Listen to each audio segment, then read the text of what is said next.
अब मैं आज का कार्यक्रम प्रारंभ करते हुए सबसे पहले निवेदन करना चाहूंगा उत्तर प्रदेश टैक्स बार एसोसिएशन के लीगल सेल के चेयरमैन आनंद सिंघल जी से कि वो आए और आज के टॉपिक को भी इंट्रोड्यूस करें और छोटा सा इंट्रोडक्शन फिर से हमारे मुख्य अतिथि का भी दें। मुख्य आनंद सिंघल जी प्लीज।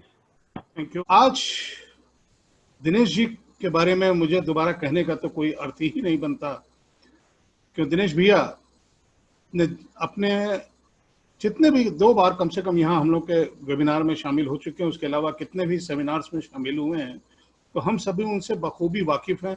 और पिछले सेमिनार में उनके बारे में एक बात नहीं, मुझे भी उन्होंने जो बताई वो वही बताई कि साहब मैं प्रोफेशनल अपनी इच्छा से हूँ, लक्ष्य से हूँ। मेरा लक्ष्य था कि मैं इस प्रोफेशन में आऊँ। बहुत बड़ी बात है, एक बहुत बड़ा संदेश है हम सब के लिए, और उसी के प्रति वो समर्पित हो गए पूरी तरीके से, और आज भी उसी रूप में समर्पित हैं और अधिवक्ताओं के लिए काफी चिंतनशील रहते हैं। उस दिन आपका विषय था एडजुडिकेशन। ये जो क्रम है वो आज उसी का एक दूसरा पार्ट है। तो उसमें आपने सर्वप्रथम जो बताया था कि एडजुडिकेशन क्या है, मैं थोड़ा बहुत शॉर्ट में छोटी चीजें लूंगा जिससे लोगों को समझने में, इसमें कुछ जो नए हमारे श्रोता होंगे और या जो पिछले होंगे जिनको पूरा याद आ जाएगा, उस हिसाब से स्मरण हो जाएगा, उससे लिंकअप कर सकेंगे। What is adjudication? एडजुडिकेशन क्या है उन्होंने ये बताया था। एडजुडिकेशन मीन्स द जजमेंट और decision made under the act, GST act particularly हम लोग ले लें। It is a function which is performed by execution under the act, executors under the act. तो अब एडजुडिकेशन कहाँ कहाँ है अपने यहाँ?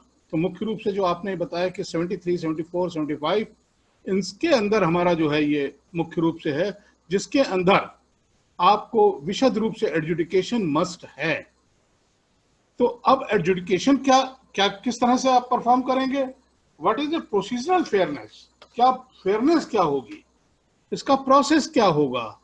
प्रोसेस में जैसे शो काज नोटिस, जिसका आज हम गहन चिंतन करने जा रहे हैं, शो काज नोटिस। एक बात उन्होंने बड़ी अच्छी बताई थी, मैं सभी से पुनः उस चीज को दोहरा रहा हूं कि आप ये जरूर लिखें उस जवाब में ये जरूर लिखें कि मुझे इन पर्सन जो है इनको उपस्थित होकर के अपना स्पष्टीकरण देने के मौका दिया जाए।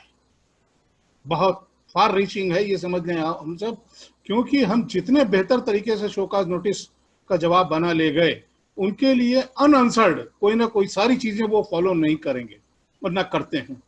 तो हमारे लिए अवसर होगा कि उस चीज को हम आगे रख सकें और हमारे लिए लाभप्रद होगी यही चीज। तो प्रोसेस क्या होगा इसका, उसकी क्या कंडीशंस हैं, और देन उसको फॉलो करने के पश्चात ऑर्डर पे वो आएंगे जो अपीलेबल होगा। आपने adjudicating authority, proper officer, appeal, ये सारी चीजें उसके अंदर अपने समाहित की थी। मैं आमंत्रित कर रहा हूं यूपी टैक्स बार एसोसिएशन की तरफ से अपने मनीषी और श्री भाई दिनेश प्रकाश जी को। धन्यवाद सिंघल साहब, बहुत बहुत धन्यवाद। मैं निवेदन करूंगा अब दिनेश प्रकाश जी से कि आए और टॉपिक को कंटिन्यू करें प्लीज। दिनेश जी प्लीज। धन्यवाद सिंघल साहब, चावला जी एवं राय साहब, उपस्थित बंधुओं।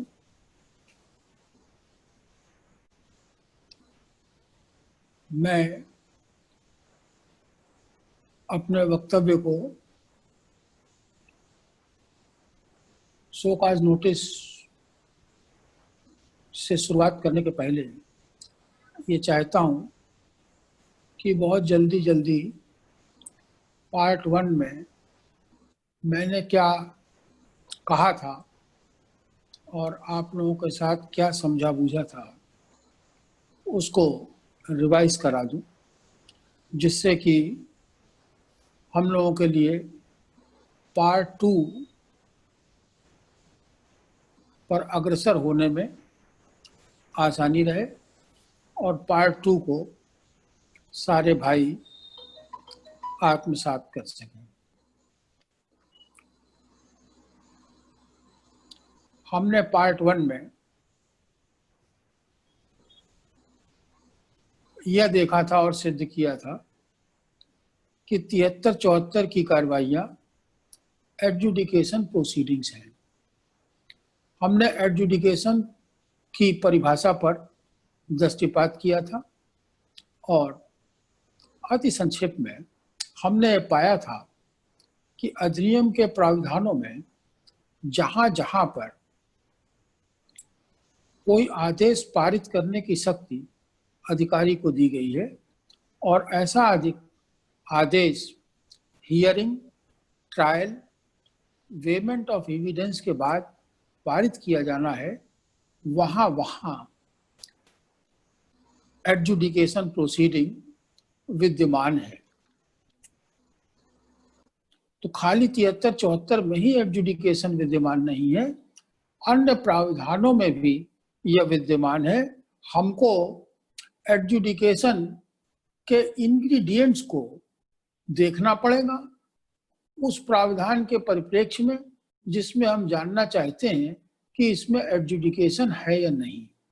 यानी कि जिस भी प्रावधान को हम ये समझना चाहते हैं कि इसमें एडजुडिकेशन है या नहीं, उसको हमें इस दृष्टि से देखना पड़ेगा कि क्या इस प्रावधान में आदेश पारित करने की शक्ति दी गई है, क्या कुछ डिटरमिन करने की शक्ति दी गई है, और क्या इस शक्ति का प्रयोग करने के लिए कोई रिप्रेजेंटेशन लेना है, उस पर विचार करना है, सुनवाई की जानी है, और जो एविडेंस दी जाए, लीड की जाए, प्रेजेंट की जाए, उसका वेमेंट करके कोई निर्णय दिया जाएगा। तो जहां जहां पर हम ये पाते हैं अधिनियम में हर उस जगह पर एडजुडिकेशन विद्यमान है। हमने प्रॉपर ऑफिसर और एडजुडिकेटिंग अथॉरिटी की परिभाषाओं को देखा था। प्रॉपर ऑफिसर और एडजुडिकेटिंग अथॉरिटी में व्याप्त भ्रम को हम लोगों ने दूर किया था। प्रॉपर ऑफिसर को जहां जहां पर ऑर्डर पास करने की शक्ति दी गई है, वहां वहां पर प्रॉपर ऑफिसर यंत्रवत एडजुडिकेटिंग अथॉरिटी हो जाता है। और ऐसे प्रॉपर ऑफिसर जो एडजुडिकेटिंग अथॉरिटी के रूप में कोई आदेश पारित करते हैं, उस आदेश के विरुद्ध आपको धारा 107 के अंतर्गत अपील करने का अधिकार मिलता है। यहाँ पर सावधानी से समझ लीजिए कि 107 के अंतर्गत अपील का अधिकार उसी आदेश के विरुद्ध आपको मिलता है जो एडजुडिकेटिंग अथॉरिटी के द्वारा पारित किया गया हो, प्रॉपर ऑफिसर के द्वारा नहीं। जो प्रॉपर ऑफिसर एडजुडिकेटिंग अथॉरिटी की हैसियत से आदेश पारित कर रहा है, उस आदेश के विरुद्ध ही आप अपील कर सकते हैं। कैसे? जैसे मान लीजिए 67 में सीजर करता है, सर्च करता है, तो प्रॉपर ऑफिसर सीजर और सर्च कर रहा है। यहाँ पर कोई ऑर्डर पास नहीं हो रहा है, यहाँ पर कोई सुनवाई नहीं होनी है, यहाँ पर कोई एविडेंस का वेमेंट नहीं होना है, यहाँ पर कोई रिप्रेजेंटेशन नहीं दिया जाना है। यहाँ वो प्योर प्रॉपर ऑफिसर की हैसियत से काम कर रहा है, कहीं पर एडजुडिकेटिंग अथॉरिटी की हैसियत से काम नहीं कर रहा है। तो 67 में जो ये हैं कार्रवाइयां, उनके विरुद्ध 107 में अपील नहीं है। वैसे भी स्पेसिफिकली बार किया गया है, न भी किया जाता तो भी अपील नहीं हो पाती। हमने शो काज नोटिस जारी होने के पहले मिलने वाले फर्स्ट चांस के बारे में चर्चा की थी विस्तार से। DRC 1A को देखा था हमने। शो काज नोटिस मिलने के बाद सेकंड चांस जो हमको मिलता है उसको हमने देखा था। हमने ये समझा था कि सेकंड चांस के बाद भी भुगतान न करने पर या फर्स्ट चांस पर कम भुगतान करने पर शो काज नोटिस जारी होता है। माने जब फर्स्ट चांस दिया जाता है वो DRC 1A के एक नोटिस के माध्यम से अपलोड करके दिया जाता है। उसके जवाब में हम या तो ऑफिसर द्वारा एसर्टेन्ड पूरा पैसा जमा कर सकते हैं या हम ऑफिसर द्वारा एसर्टेन्ड अमाउंट से कम अपने द्वारा एसर्टेन्ड अमाउंट के हिसाब से रुपया जमा कर सकते हैं और अपना हम पक्ष भी प्रस्तुत कर सकते हैं पार्ट बी DRC 1A के माध्यम से। इससे संतुष्ट न होने पर अधिकारी अगर ये पाता है कि कम भुगतान किया गया है तो वो शोकाज नोटिस जारी कर सकता है। किस पार्ट के लिए? जितना कम जमा हुआ है उसके लिए, केवल उसके लिए ही शोकाज नोटिस कन्फाइन रहेगा। हमने 73-74 में कब शोकाज नोटिस जारी होगा ये देखा था। 73-74 के अंतर को हमने समझा था। हमने ये बखूबी जाना था कि section 74 larger period of limitation को इन्वोक करने की पावर देता है। दोनों सेक्शन में जो सबसे बड़ा फर्क है वो फर्क ये है कि section 74 larger period of limitation को इन्वोक करने की पावर देता है। सेक्शन 73 में जो लिमिटेशन है ऑर्डर करने की वो 3 साल की है। 3 साल का कंप्यूटेशन, 3 साल की गणना एनुअल रिटर्न के ड्यू डेट से की जाएगी, यानी कि 31 दिसंबर से, from the end of financial year. Financial year के एंड होने से 31 दिसंबर से 3 साल। 74 में ये लिमिटेशन बढ़ा करके 5 साल कर दी गई। तो इस ढंग से larger period of limitation invoke करने वाला सेक्शन 74 है। दूसरी ध्यान देने की बात यह है कि 73 में notice last date of limitation के 3 महीने पहले जारी होना चाहिए, माने 3 साल के 3 महीने पहले जारी होना चाहिए। और 74 में जो नोटिस दी जाएगी वो 6 साल पहले दी जाएगी, माने 5 साल लिमिटेशन बार हो रहा है, टाइम बार हो रहा है, तो उसके 6 महीने पहले नोटिस दी जाएगी। हमने ये भी समझा था कि 74 में चूंकि लार्जर पीरियड ऑफ लिमिटेशन का इन्वोकेशन होना है तो ये एक असाधारण सेक्शन है, ये एक्सेप्शनल प्रोविजन है, इसलिए लेजिस्लेचर ने इसको इन्वोक करने के लिए कुछ रिस्ट्रिक्शंस, कंडीशंस, यार्ड स्टिक्स लगाई हैं, जिनके पूरा होने पर ही, उन शर्तों के पूरा होने पर ही से 74 की नोटिस जारी की जा सकती है।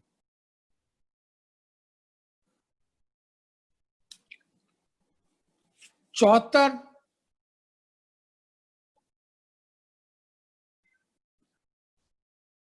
कब लागू होता है?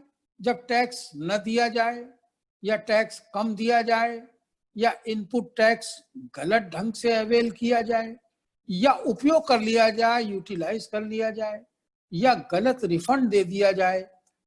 और ऐसे मामले फ्रॉड से जनित हों, ऐसे मामले विलफुल स्टेटमेंट से जनित हों, ऐसे मामले सप्रेशन ऑफ फैक्ट से जनित हों। और इन सब के साथ ये शर्त लगी हुई है कि फ्रॉड टू इवेट पेमेंट होना चाहिए, wilful misstatement to evade payment होना चाहिए, suppression of fact to evade payment होना चाहिए। तो हमने आपको पार्ट 1 को अति संक्षेप में बता दिया है। अब चलिए हम लोग आज के टॉपिक पर अग्रसर होते हैं। 73 और 74 के शोकॉज नोटिसेस के बारे में चर्चा करने के पहले ये बहुत जरूरी है कि हम सेक्शन 75 को देखें। सेक्शन 75 जनरल प्रोविजंस बनाता है कि किस तरीके से और किस विधि और रीति से 73 और 74 की कार्रवाइयां की जाएंगी। 73 और 74 में जो शर्तें दी हुई हैं, जो प्राविधान बनाए गए हैं, जो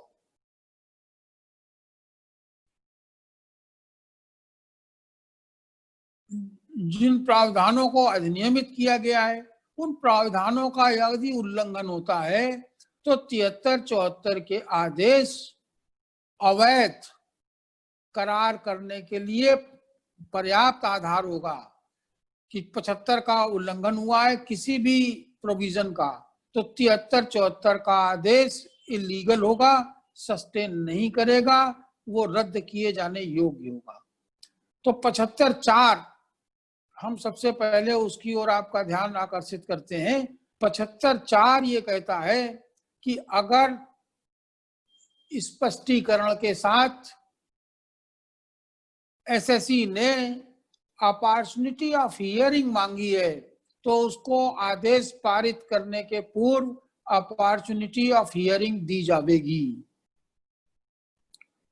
साथ ही 75(4) में यह भी प्रावधान है कि यदि कोई आदेश एसएससी के खिलाफ पारित किया जाता है तब भी उसको अपॉर्चुनिटी ऑफ हियरिंग प्रदान की जाएगी। सेक्शन 75 सब सेक्शन 5 में यह व्यवस्था है कि एडजमेंट दिया जाएगा, लेकिन एडजमेंट देने की संख्या सीमित होगी 3 तक। 3 से ज्यादा एडजमेंट नहीं दिए जाएंगे। ये प्राविधान एक्साइज एक्ट में भी था और जब इस प्राविधान को अदालतों ने टेस्ट किया तो टेस्ट करने के बाद यह निर्णय दिया कि 3 एडजमेंट देने का जो प्राविधान है ये मैंडेटरी नहीं है, ये आज्ञापक नहीं है, ये आवश्यक नहीं है, बल्कि ये डायरेक्टरी है। 75(6) में यह प्राविधानित है कि प्रॉपर ऑफिसर जो अपना ऑर्डर पास करेगा उस ऑर्डर में आदेश पारित करने का आधार देगा और संगत तथ्यों को उल्लिखित करेगा।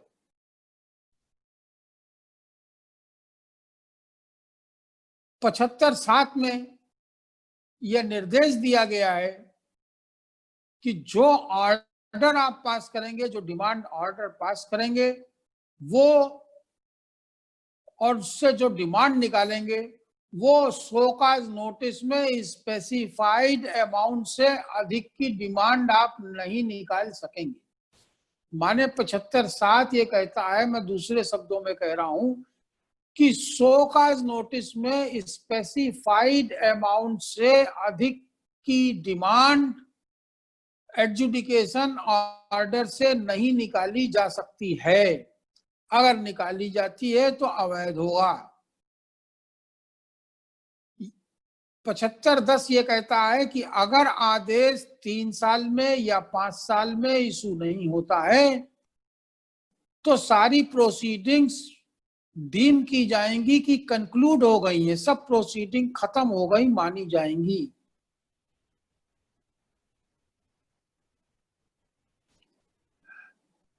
यहां पर जो वर्ड इशू है, इशू के माने, ऑर्डर इशू के माने ऑर्डर का भेजा जाना है व्यापारी को। इशू के माने ये नहीं है कि इशू कर दिया, व्यापारी को नहीं मिला तो इशू नहीं है। तो कोर्ट्स ने कहा अगर बहुत ज्यादा दिन हो जाते हैं इशू करने में तो वो भी ऑर्डर जो है ठहरने वाला नहीं है। तीसरा बहुत इंपॉर्टेंट प्रोविजन है 75 में, वो कहता है कि ऑर्डर उन्हीं आधारों पर होगा जो शोकाज नोटिस में उल्लिखित हैं। कहने का आशय ये कि ऑर्डर बियॉन्ड शोकाज नोटिस नहीं जा सकेगा। तो हम लोगों को इतने बिंदुओं को बहुत ध्यान में रखना चाहिए हर एडजुडिकेशन के मामले में और अपील के समय। और ये जो चीजें हैं इससे संबंधित अगर कोई त्रुटियां अधिकारी कर रहा है तो हमको बड़ी खुशी में आगे आगे जा करके अपने जवाब में उसे इंगित नहीं करना चाहिए। वो गलतियां जो हो गई हैं उन्हीं का आपको अपील में लाभ मिलेगा। व्यापारी को खुश करने के लिए कि ये प्रावधान है, वो गलती है, आपकी नोटिस में फलानी गलती है, दिमागी गलती है, इसको अगर आप इंडिकेट करेंगे तो उसको नोटिस अपनी संभालने का मौका मिलेगा। तो उसकी जरूरत नहीं है, आप सिंपली बस नोटिस का जवाब दीजिए।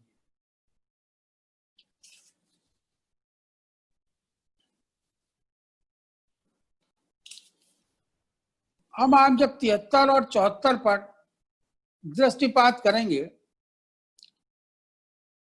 तो आप देखेंगे कि 73 और 74 में बहुत सी चीजें कॉमन है। कैसे? जैसे 73 का नोटिस जारी किया जाएगा कब? जब टैक्स का पेमेंट न किया गया हो, टैक्स 60 पे किया गया हो, रिफंड गलत तरीके से दे दिया गया हो, इनपुट टैक्स क्रेडिट गलत अवेल कर ली गई हो या यूटिलाइज कर ली गई हो। लेकिन इसमें fraud, wilful misstatement, suppression of fact ये इन्वॉल्व न हो। इनके अतिरिक्त अन्य किसी कारण से टैक्स जमा न हो, 60 पे कर दिया गया हो, तब 73 का नोटिस दिया जाएगा। 74 के नोटिस में क्या है?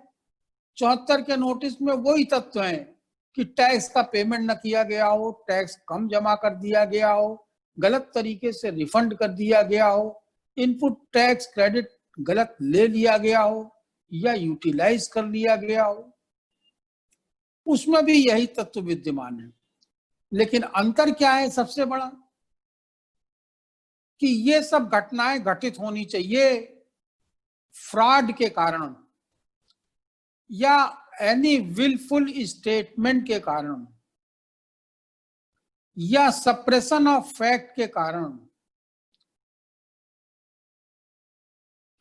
तो अब हम इस ढंग से देखते हैं कि दोनों प्रोविजन में टैक्स का भुगतान न करना, टैक्स का कम भुगतान करना, गलत रिफंड मिल जाना, ये चीजें कॉमन है। अब हम ये देखें कि कौन कौन से मामले ऐसे हो सकते हैं जिनमें टैक्स का पेमेंट ना हो, टैक्स 60 पे हो और अधिकारी 74 में अधिकारी शो कॉज नोटिस जारी करने की शक्ति का प्रयोग कर सके। तो ये चीजें कई कारणों से घटित हो सकती हैं। जैसे एसेसेबल वैल्यू, जो वैल्यू आपने डिस्क्लोज की है, जिस पर आप कहते हैं कि हमारा असेसमेंट होना चाहिए, वो अगर जीएसटी अधिकारी को एक्सेप्टेबल ना हो, स्वीकार ना हो, तो वो नोटिस निकालेगा। आपने एक क्लासिफिकेशन दिया या एक एग्जेम्पशन नोटिफिकेशन दिया और उसके आधार पर या उस पर निर्भर होकर के आपने कर दिया है या कर मुक्ति चाहिए।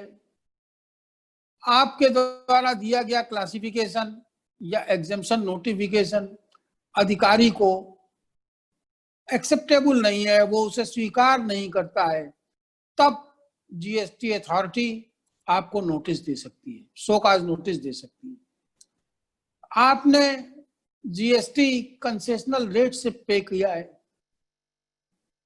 लेकिन आपको कंसेशन अवेलेबल नहीं था, तो ऐसी हालत में जीएसटी अथॉरिटी आपको शो कॉज नोटिस दे सकती है।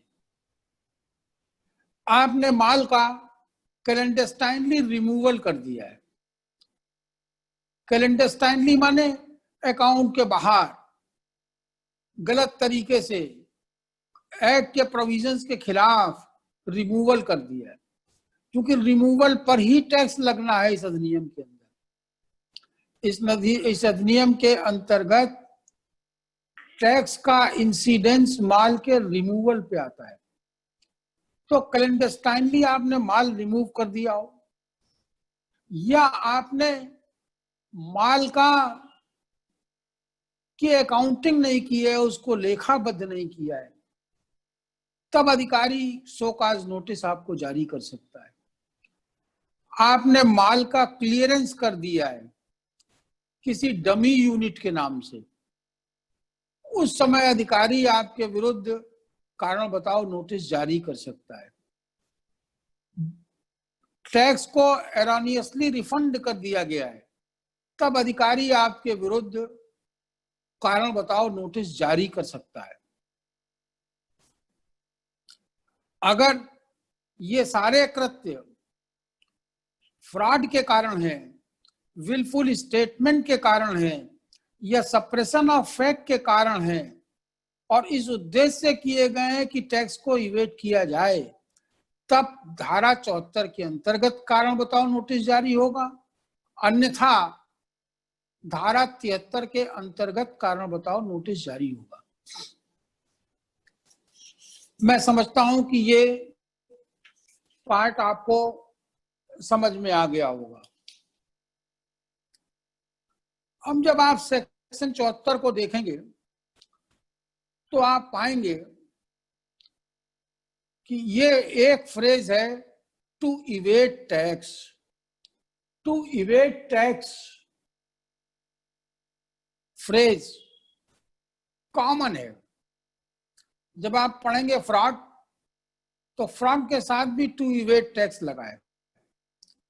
एनी विलफुल स्टेटमेंट के साथ भी टू इवेट टैक्स लगा है। सप्रेशन ऑफ फैक्ट के साथ भी टू इवेट टैक्स लगा है। तो इस ढंग से आप जब 74 को पढ़ेंगे तो देखेंगे कि टू इवेट टैक्स जो एलिमेंट है ये बहुत इंपॉर्टेंट है। 74 में टू इवेट टैक्स एक बहुत ही इंपॉर्टेंट इंग्रेडिएंट है, बहुत ही इंपॉर्टेंट एलिमेंट है, इसलिए इसको समझना बहुत जरूरी है।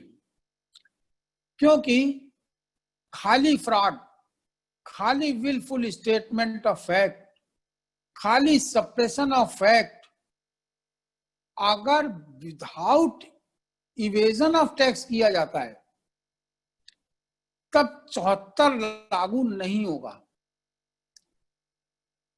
ये कब हो सकता है? ये हो सकता है कोई टेक्निकल डिफॉल्ट हो, टैक्स पर कोई फर्क ही ना पड़ता हो, या ट्रांजैक्शन ही टैक्सेबल ना हो, या आप ही एग्जेम्प्ट हो। तो टू इवेट टैक्स एक नेसेसरी इंग्रेडिएंट है। ये अगर नहीं होगा तो चाहे फ्रॉड हो, चाहे मिस स्टेटमेंट हो, चाहे सप्रेशन ऑफ फैक्ट हो, सेक्शन 74 लागू नहीं होगा।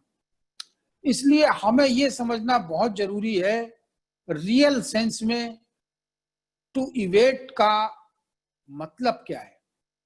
इसे जानना हमारे लिए बहुत जरूरी है। इवेट के बहुत सरल शब्दों में माने ये है कि किसी ऐसे प्रोविजन का, किसी ऐसे प्रोविजन को निष्फल कर देना जो पेमेंट ऑफ टैक्स से संबंधित हो। पेमेंट ऑफ टैक्स से संबंधित किसी भी प्राविधान को निष्फल बना देना। माने किसी प्राविधान में टैक्स लगने वाला है, लेकिन आपने एक्ट इस ढंग से किया है कि वो डिफीट हो जाए, वो निष्फल हो जाए, उसका लोप हो जाए, वो खत्म हो जाए और आप टैक्स न दें। तो ऐसी स्थिति में कहा जाएगा कि इवेट टू टैक्स का एलिमेंट मौजूद है।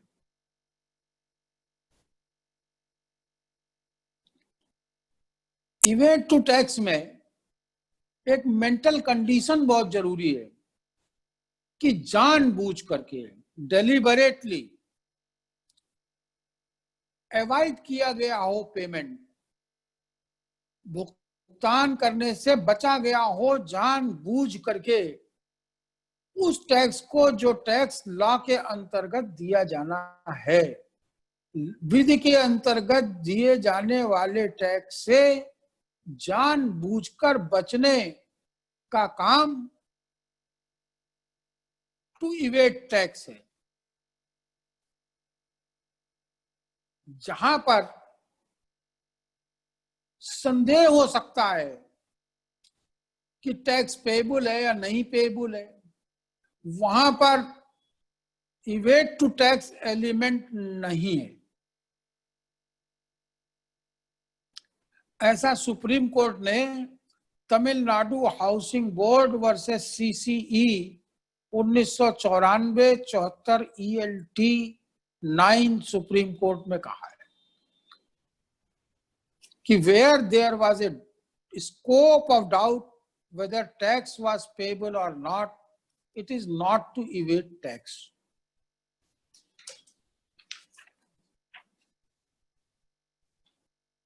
अब मैं आपको fraud, wilful misstatement, suppression of fact की ओर ले चल रहा हूं। इन सब के साथ टू इवेड टैक्स का एलिमेंट नेसेसरली जुड़ा हुआ है। अगर टू इवेड टैक्स का एलिमेंट एब्सेंट है तो चाहे फ्रॉड हुआ हो, चाहे मिसस्टेटमेंट ऑफ फैक्ट हो, चाहे सप्रेशन ऑफ फैक्ट हो,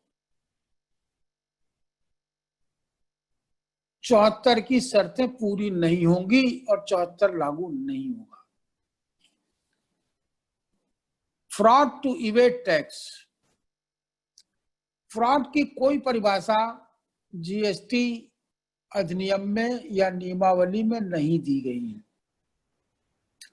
फ्रॉड को सेक्शन 17 कॉन्ट्रैक्ट एक्ट में परिभाषित किया गया है।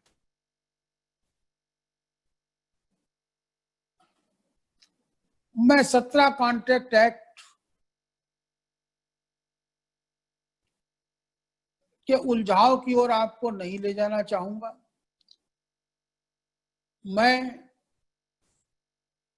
बहुत ही सरल तरीके से फ्रॉड के माने आपको बताना चाहता हूं और बड़ी बड़ी डिक्शनरियों की ओर भी आपका ध्यान नहीं ले जाना चाहता हूं, क्योंकि उनको पढ़ूंगा तो पढ़ने से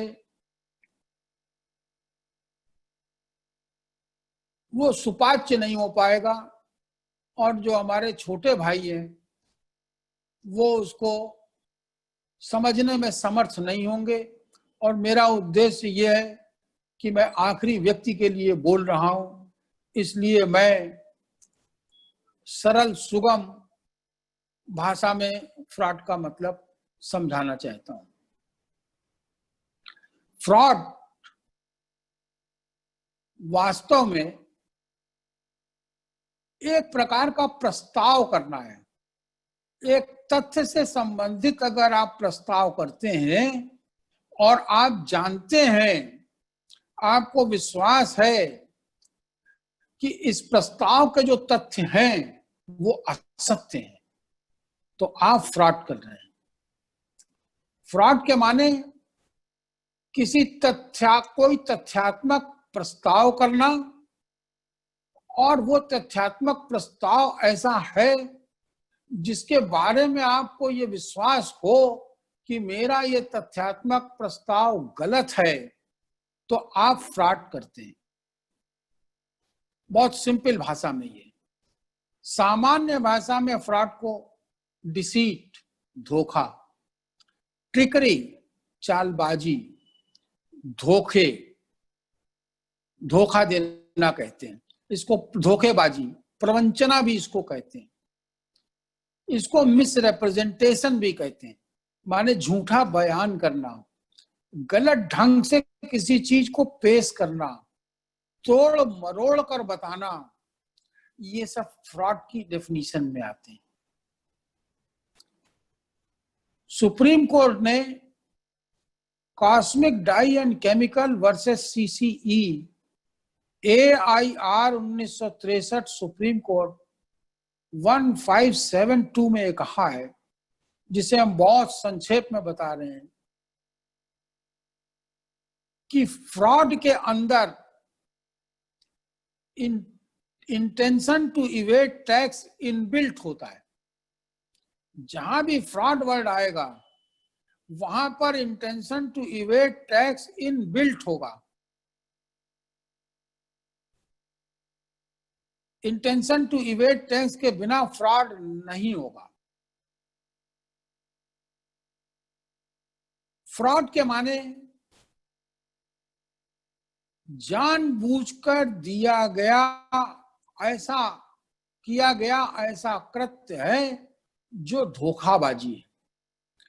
जानबूझकर धोखा देने वाला कृत्य फ्रॉड है। और ये कैसे होना चाहिए?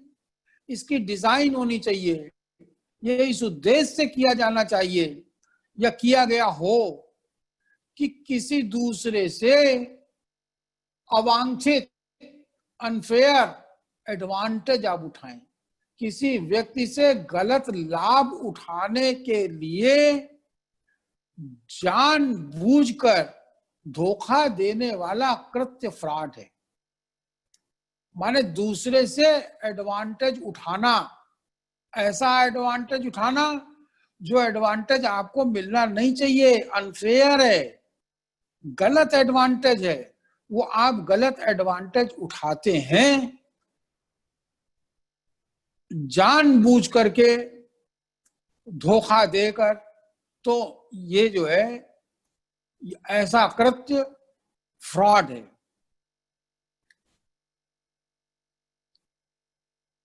धोखे में या फ्रॉड में एक आदमी को गेन होता है, आप गेन करते हैं, धोखा देने वाला गेन करता है। किससे? जिसको धोखा देता है उससे। माने गेन का एलिमेंट जरूरी है, इसीलिए इंटेंशन टू इवेड टैक्स है। अगर हम कोई मिसरिप्रेजेंटेशन, धोखाधड़ी कुछ भी कर डालें, लेकिन हमको कोई गेन नहीं हुआ है और डिपार्टमेंट को कोई लॉस नहीं हुआ है, तो वो फ्रॉड की डेफिनेशन में फ्रॉड हो सकता है, लेकिन फ्रॉड में कवर नहीं होगा टेक्निकली। नैतिक दृष्टि से फ्रॉड हो सकता है, लेकिन लीगल दृष्टि से फ्रॉड नहीं हो सकता। मॉरली हो सकता है, लीगली नहीं हो सकता है। लीगली तब होगा जब आप किसी से गलत एडवांटेज लें, अनफेयर एडवांटेज लें, जिससे कि उसको लॉस पहुंचे। AIR 1994 सुप्रीम कोर्ट 853 में सुप्रीम कोर्ट ने कहा है कि धोखा, कि किसी से एडवांटेज लेना चीटिंग है, एडवांटेज लेना आवश्यक है। फ्रॉड के माने धोखा देने का उद्देश्य, धोखा देने का उद्देश्य फ्रॉड है। सुप्रीम कोर्ट ने AIR 1963, सुप्रीम कोर्ट 1572 में कहा कि फ्रॉड में दो तत्व विद्यमान होते हैं, दो तत्व जरूरी हैं फ्रॉड में। एक तो धोखा और दूसरा क्षति। धोखा, जो धोखा देने वाला है वो धोखा दे रहा है, और क्षति किसको है? जिसको धोखा हुआ है। माने फ्रॉड में दो तत्व जरूरी हैं।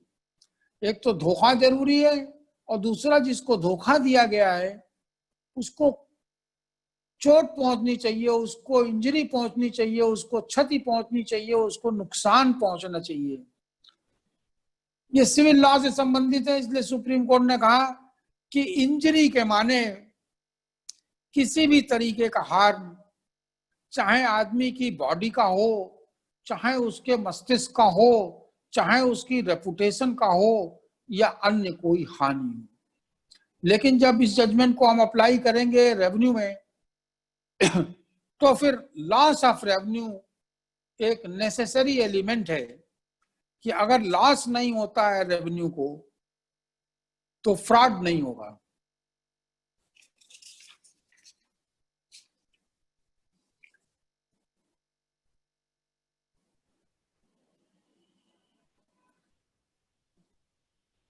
चाहे क्रिमिनल चार्ज हो, सिविल में चाहे लगाया जाए, चाहे क्रिमिनल प्रोसीडिंग में लगाया जाए, फ्रॉड के लिए बहुत जरूरी बात है कि ये इस्टेब्लिश होना चाहिए, ये स्थापित होना चाहिए, ये सिद्ध होना चाहिए। कैसे? बियॉन्ड रीजनेबल डाउट,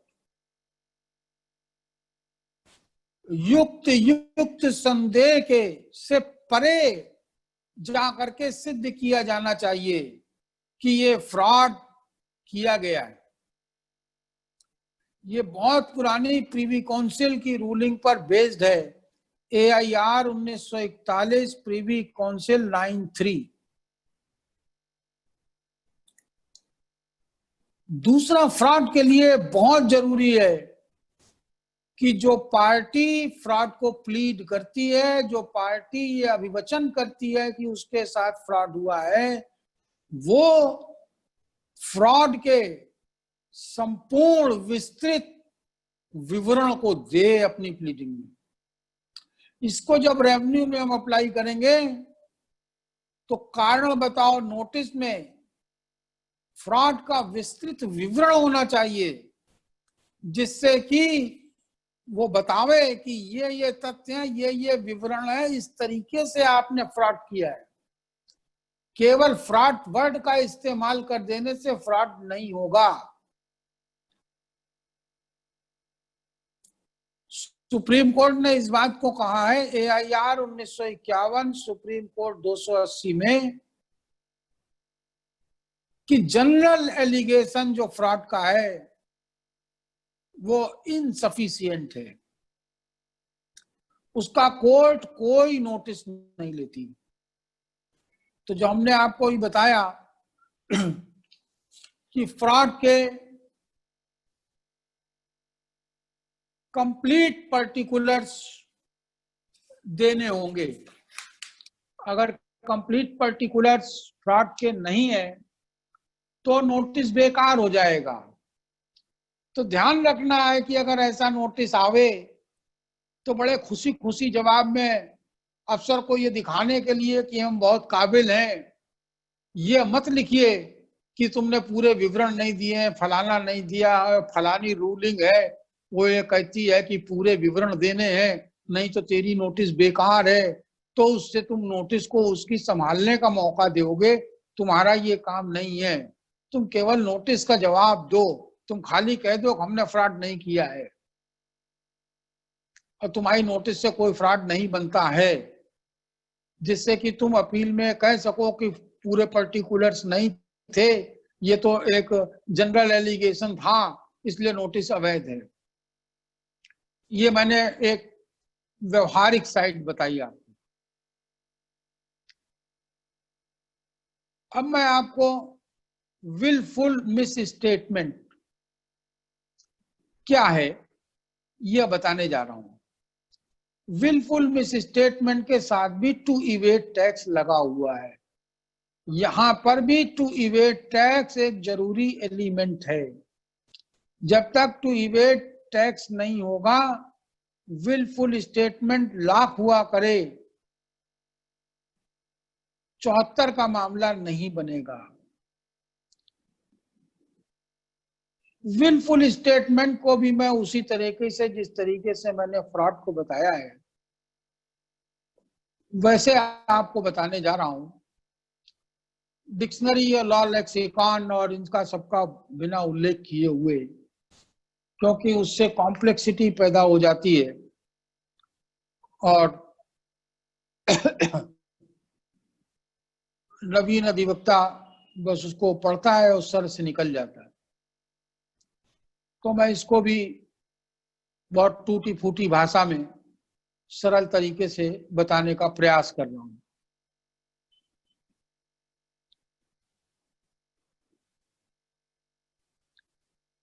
कोई भी ऐसा कथन करना जो झूठा हो, जो एक्यूरेट ना हो, माने जो ठीक ना हो, कोई भी झूठा, फॉल्स, एक्यूरेट, जो एक्यूरेट ना हो, ऐसा स्टेटमेंट देने का कार्य विलफुल मिस स्टेटमेंट है। मतलब हम कुछ ऐसा बयान करें जो झूठा हो या एक्यूरेट ना हो या ठीक ना हो, तो वो विलफुल स्टेटमेंट। एक मिस स्टेटमेंट क्या है?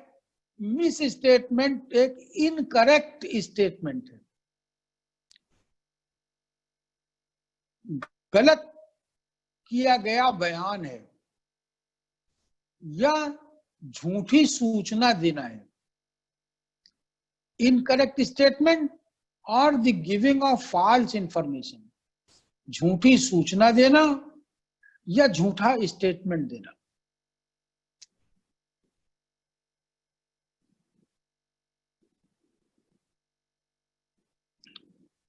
विलफुल स्टेटमेंट गलत बयानी है।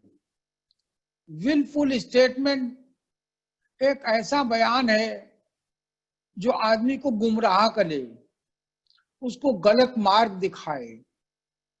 मतलब टू स्टेट रॉन्गली और मिसलीडिंगली, मिसलीड करे या गलत बात बताए, तो वो मिस स्टेटमेंट है। गलत स्टेटमेंट का देना किसी चीज के संबंध में मिस स्टेटमेंट। मिस स्टेटमेंट एक फॉल्स स्टेटमेंट, कोई झूठा स्टेटमेंट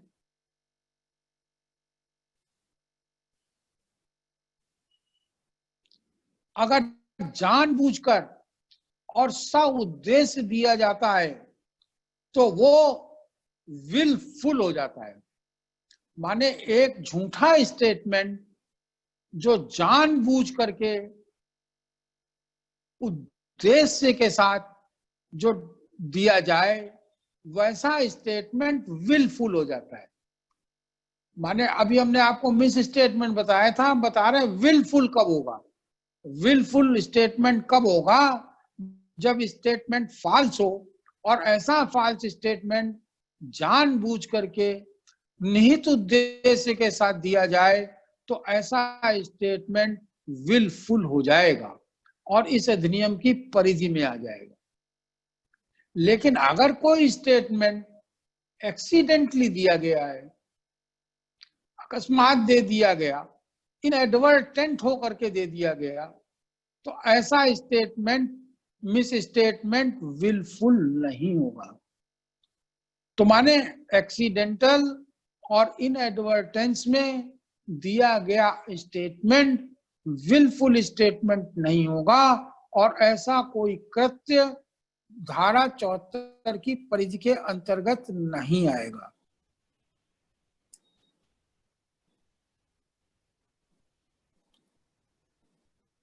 खाली इस आधार पर कि आपने पूरे फैक्ट्स घोषित नहीं किए हैं, तो पूरे फैक्ट्स को घोषित न करना मिस स्टेटमेंट नहीं कहलाएगा।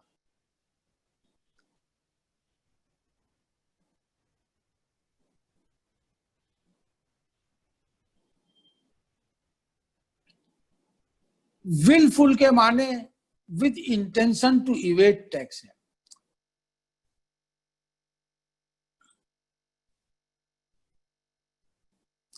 Collector versus central India board 1987 29 ELT 259 में उच्च न्यायालय ने कहा कि अगर कोई मिसअंडरस्टैंडिंग है, किसी अधिनियम के किसी प्राविधान की व्याख्या के मामले में इंटरप्रिटेशन की कोई मिसअंडरस्टैंडिंग है, तो नहीं कहा जा सकता ये कि मिस स्टेटमेंट किया गया है।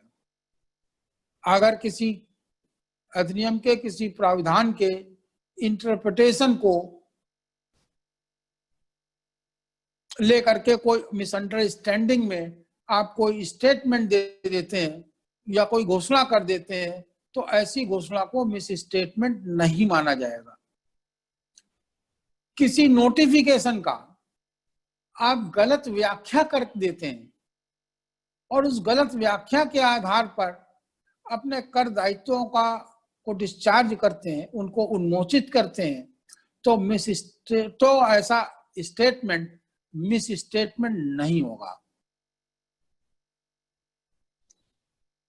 मिस स्टेटमेंट हमेशा विलफुल होना चाहिए, जैसे हमने विलफुल आपको बताया कि फाल्स हो, डेलिबरेटली दिया गया हो, इंटेंशनली दिया गया हो। मिस स्टेटमेंट फाल्स होना चाहिए और इंटेंशन टू इवेट टैक्स के साथ दिया जाना चाहिए, तब आप सेक्शन 74 के अंतर्गत आएंगे, अन्यथा आप सेक्शन 74 के अंतर्गत नहीं आएंगे। सप्रेशन टू इवेट टैक्स, ये 74 का दूसरा वर्ड है, फ्रेज सप्रेशन वर्ड। सप्रेशन के लिए कोर्ट्स ने कहा कि सप्रेशन बहुत ही स्ट्रांग वर्ड्स के साथ जुड़ा हुआ है, जैसे फ्रॉड, विलफुल, मिस स्टेटमेंट। इनके साथ चूंकि इनकी कंपनी में रखा गया है, इसलिए इसको बहुत स्ट्रिक्टली कॉन्स्टिट्यूट किया जाएगा, बहुत स्ट्रिक्टली कॉन्स्टिट्यूट किया जाएगा। कोई भूल चूक हो जाए, किसी कारण से कुछ घोषित करना छूट जाए, करेक्ट इंफॉर्मेशन देना भूल जाएं आप, उससे चूक जाए, खाली वो खाली छूट जाए, तो केवल इससे सप्रेशन ऑफ फैक्ट नहीं हो जाएगा। सप्रेशन ऑफ फैक्ट तभी होगा जब जानबूझकर कर के भुगतान को बचाने के लिए आप कोई ओमिशन करें, तभी सप्रेशन ऑफ फैक्ट होगा। सप्रेशन ऑफ फैक्ट उस हालत में नहीं होगा जब दोनों पक्षों को वो तथ्य मालूम हो।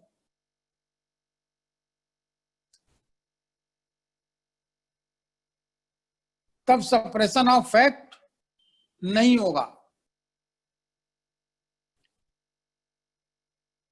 सुप्रीम कोर्ट ने कॉस्मिक डाई केमिकल में 1995, 75 ELT 721 में सुप्रीम कोर्ट ने कहा है कि सप्रेशन विलफुल होना चाहिए। सप्रेशन अगर विलफुल नहीं है तो आप 74 में नहीं आएंगे।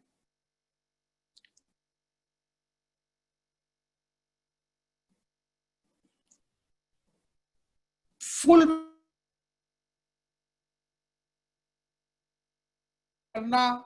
करने में आपको चूक हो गई है, उसमें आप फेल हो गए हैं, तो उसे डेलिबरेट एक्ट नहीं माना जाएगा, वो सप्रेशन ऑफ फैक्ट में नहीं आएगा।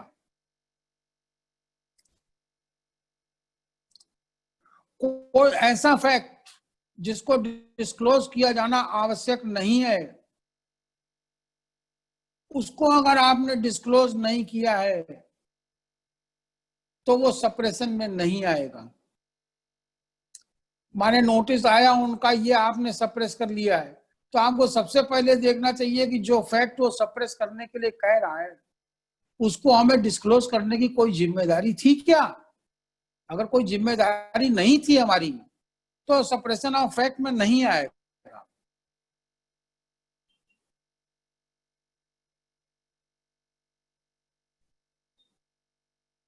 कि एक कोर्ट ने एक डिसीजन दे दिया कि साहब ये डिडक्शन या कंसेशन आपको अलाउड है, और आपने उसके मुताबिक कंसेशन या डिडक्शन क्लेम कर लिया, बाद में जाकर के वो जजमेंट उलट गया,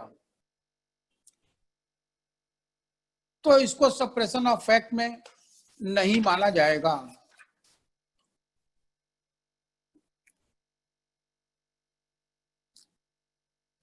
एरोनियस रिफंड, एरोनियस रिफंड के लिए दो चीजें जरूरी हैं कि जो अमाउंट रिफंड किया गया है वो टैक्स होना चाहिए। अगर टैक्स नहीं है तो फिर वो एरोनियस रिफंड में नहीं आएगा, और रिफंड एरोनियसली दिया जाना चाहिए। एरोनियस रिफंड 3 कारणों से हो सकता है। इनएडवर्टेंस से हो सकता है अधिकारी की, एरर से हो सकता है कोई गलती हो जाए, या मिसकॉन्स्ट्रक्शन से हो सकता है कि कोई चीज टैक्सेबल है नहीं है, उस ढंग से रिफंड हो जाए। अगर कोई रिफंड अपीलेट अथॉरिटी के ऑर्डर के अनुसरण में दिया गया है, उसके कारण दिया गया है, तो वो एरोनियस रिफंड की परिभाषा में नहीं आएगा। कोई भी रिफंड अगर सैंक्शन ऑर्डर के बाद दिया गया है, कोई ऐसा ऑर्डर किया गया है जिसके द्वारा सैंक्शन किया गया रिफंड, और ये मान लिया गया कि भाई आपका माल कर मुक्त है, और ऑर्डर कर दिया गया और रिफंड को सैंक्शन कर दिया गया, तो बाद में वो पता लगे कि टैक्सेबल था, गलत दे दिया गया, तो वो एरोनियस रिफंड नहीं माना जाएगा।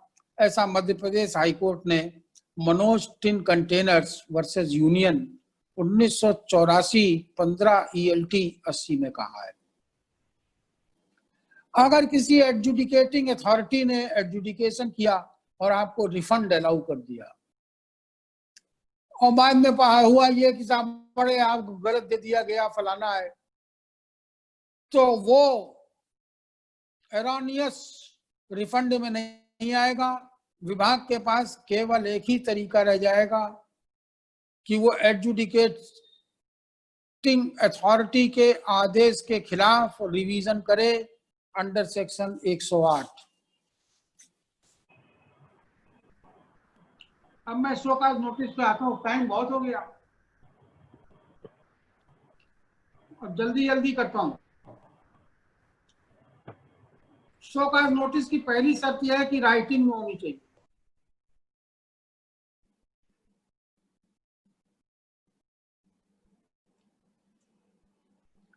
दो 121 वॉल्यूम ELT 802 में ये कहा गया है कि शोकाज नोटिस जो है वो राइटिंग में होनी चाहिए। अगर कोई फर्म है तो उस फर्म के पार्टनर के इंडिविजुअल नेम से अगर शोकाज नोटिस दी जाती है तो वो शोकाज नोटिस जो है अवैध होगी।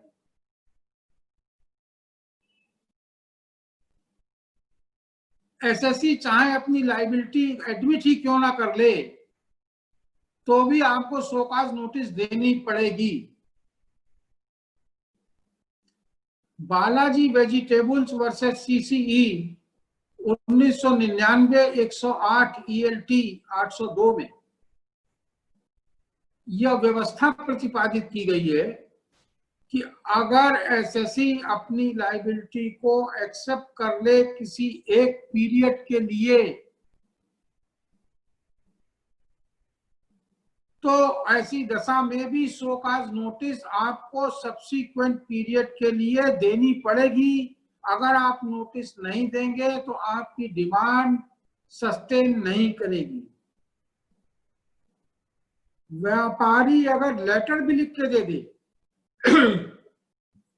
और पत्र में लिख दे कि वो डिमांड का पेमेंट करना चाहता है, तो उसके माने ये नहीं है कि उसने एग्री कर लिया है पेमेंट करने के लिए। ऐसे मामले में भी शोकाज नोटिस देनी पड़ेगी। अगर व्यापारी ने इन्वेस्टिगेशन के दौरान टैक्स का पेमेंट कर दिया है तो भी शोकाज नोटिस देनी पड़ेगी और एडजुडिकेशन करना पड़ेगा। कोई डिमांड, कोई पेनल्टी की डिमांड नहीं की जा सकती है जब तक शोकाज नोटिस जारी न किया जाए। ऐसा metal fitting private limited versus CCE 1997-93 ELT 47 में कहा गया। शो काज नोटिस में अगर पेनाल्टी लगाने का प्रपोजल नहीं है तो पेनाल्टी नहीं लगाई जा सकती है। अगर लगा दी जाएगी तो आदेश इलीगल हो जाएगा। शो काज नोटिस फाउंडेशन है डिमांड की, वो डिमांड का बेस है।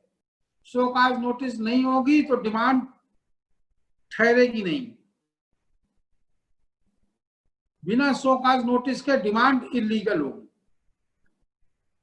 शो काज नोटिस में समस्त आवश्यक विवरण दिए जाने चाहिए, अन्यथा शो काज नोटिस अनुचित होगा। शो काज नोटिस में समस्त विवरण दिए जाने चाहिए। शो काज नोटिस में अधिनियम के प्रावधान के उल्लंघन की प्रकृति का नेचर ये लिखा होना चाहिए। ये नहीं लिखा हो कि ये उल्लंघन कर दिया। उल्लंघन किस प्रकार किया है, उल्लंघन का नेचर क्या है, इसको आपको शो काज नोटिस में स्टेट करना पड़ेगा, शो काज नोटिस में लिखना पड़ेगा। शो काज नोटिस में उस प्रोविजन का उल्लंघन किया कर देना पड़ेगा। प्रोविजन को शो काज नोटिस में उस प्रोविजन को इंडिकेट करना पड़ेगा, उस प्रोविजन को लिखना पड़ेगा जिसके उल्लंघन के आरोप का आक्षेप आप लगाते हैं। शो काज नोटिस में उन समस्त आरोपों से आपको अवगत कराना पड़ेगा जिनको आप आक्षेपित करते हैं। शो काज नोटिस में आपको उन सब आधारों को लिखना पड़ेगा जिन आधारों पर आप आरोप लगाते हैं या जिन आधारों पर आप आदेश पारित करना चाहते हैं, क्योंकि शो काज नोटिस के बियॉन्ड आप जा नहीं सकते। शो काज नोटिस अनिश्चित नहीं होनी चाहिए। शो काज नोटिस अस्पष्ट नहीं होनी चाहिए। शो काज नोटिस कंफ्यूजिंग नहीं होनी चाहिए। शो काज नोटिस कॉन्ट्राडिक्टरी नहीं होनी चाहिए कि उसका एक पैरा दूसरे पैरे को कॉन्ट्राडिक्ट करता हो। अगर किसी एक आधार पर शो काज नोटिस जारी की गई है तो डिमांड दूसरे आधार पे कंफर्म नहीं की जा सकती। जो आधार शो काज नोटिस में दिया गया है उस आधार पर या तो डिमांड कंफर्म होगी और या नहीं होगी।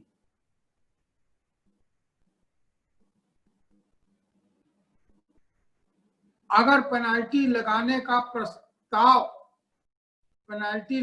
प्रस्ताव है तो वो शो काज नोटिस में लिखा होना चाहिए, अन्यथा पेनाल्टी नहीं लग सकेगी। शो काज नोटिस के द्वारा यह स्पष्ट करने की अपेक्षा की जानी चाहिए कि क्यों ना पेनाल्टी लगा दी जाए। शो काज नोटिस सुस्पष्ट होनी चाहिए। शो काज नोटिस अगर आप एक क्लासिफिकेशन दे रहे हैं और उस क्लासिफिकेशन को चेंज करना चाहती है तो शो काज नोटिस में वो क्लासिफिकेशन लिखना पड़ेगा जिस क्लासिफिकेशन के अंतर्गत आप ले जाना चाहते हैं। अगर आपने ये नहीं लिखा, अधिकारी ने ये नहीं लिखा कि इस क्लासिफिकेशन को चेंज करके मैं किस क्लासिफिकेशन में ले जाना चाहता हूं, तो नोटिस वेग होगी, मैं नोटिस जो है वो इलीगल होगी।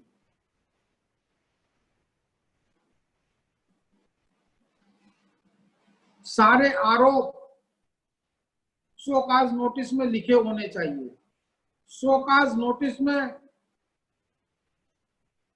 जो अमाउंट डिमांड किया जाना है उस अमाउंट को स्पेसिफिकली लिखना चाहिए। फाइनली जो डिमांड निकाली जा रही है वो शो काज नोटिस में दर्शित डिमांड से अधिक नहीं हो सकती। माने शो कॉज नोटिस में अगर एक डिमांड लिखी है तो उससे ज्यादा की रकम की मांग नहीं निकाली जा सकती। शो कॉज नोटिस जिन डॉक्यूमेंट, जिन एविडेंसेस पर आधारित है या निर्भर करती है, उस सब की कॉपी अधिकारी को देनी होगी। डिपार्टमेंट का दायित्व है कि वो सारे अभिलेखों को की प्रतियों को दे।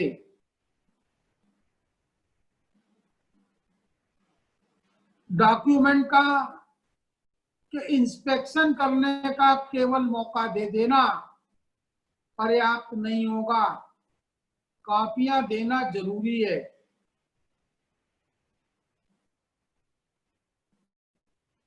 कोई भी आदेश अगर इन्वेस्टिगेशन के आधार पर, किसी एविडेंस के आधार पर पारित किया जा रहा है और उसको अगर डिस्क्लोज नहीं किया जाता है एसएससी को, और कारण बताओ नोटिस में पूछा नहीं जाता है, तो ऐसा आदेश इलीगल होगा। यह Girnar spinning limited versus CCE 1998 104 ELT 720 में निर्णित किया गया है। अधिकारी कारण बताओ नोटिस के परे यात्रा नहीं कर सकता है, बियॉन्ड शो कॉज नोटिस नहीं जा सकता है, और ऐसा कोई इशू, ऐसा कोई विवाद बिंदु निर्णित नहीं कर सकता है जो शो कॉज नोटिस में निहित नहीं है। माने कोई इशू शो कॉज नोटिस में अगर नहीं है तो वो नया इशू पर निर्णय दे करके ऑर्डर पारित नहीं कर सकता।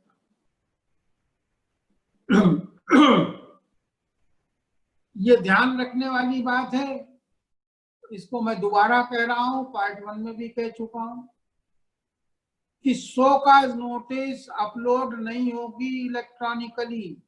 शो कॉज नोटिस को एक सेक्शन 169 के अंतर्गत सर्व करना पड़ेगा और उन्हीं मोड से सर्व करना पड़ेगा जो 169 में दिए गए हैं।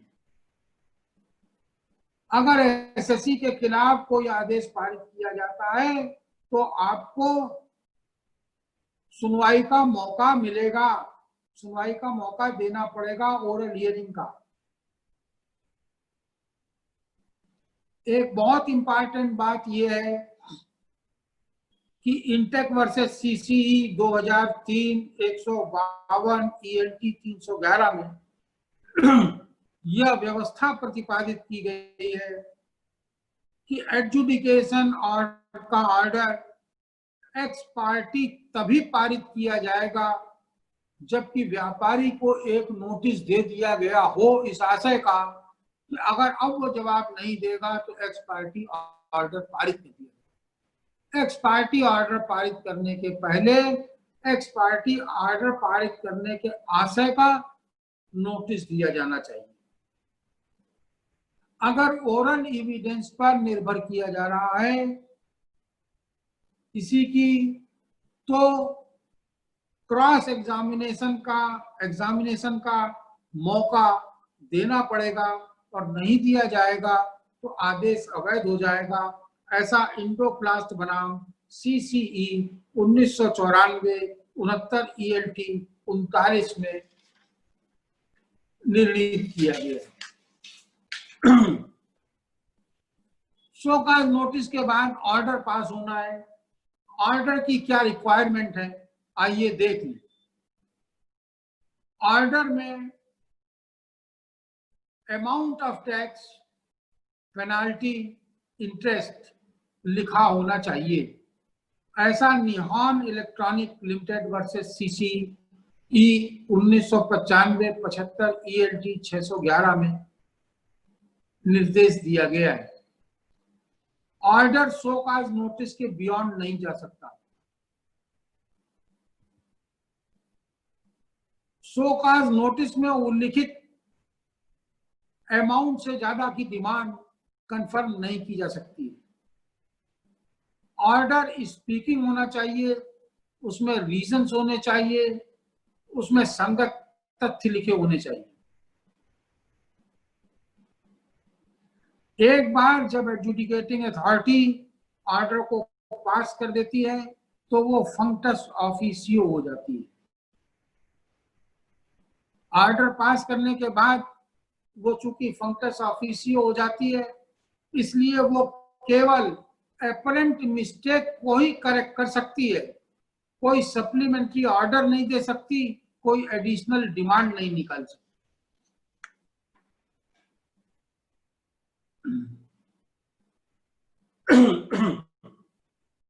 तो हमने आपको अब शोकाज नोटिस भी बता दिया, ऑर्डर भी बता दिया। इस प्रकार से ये विषय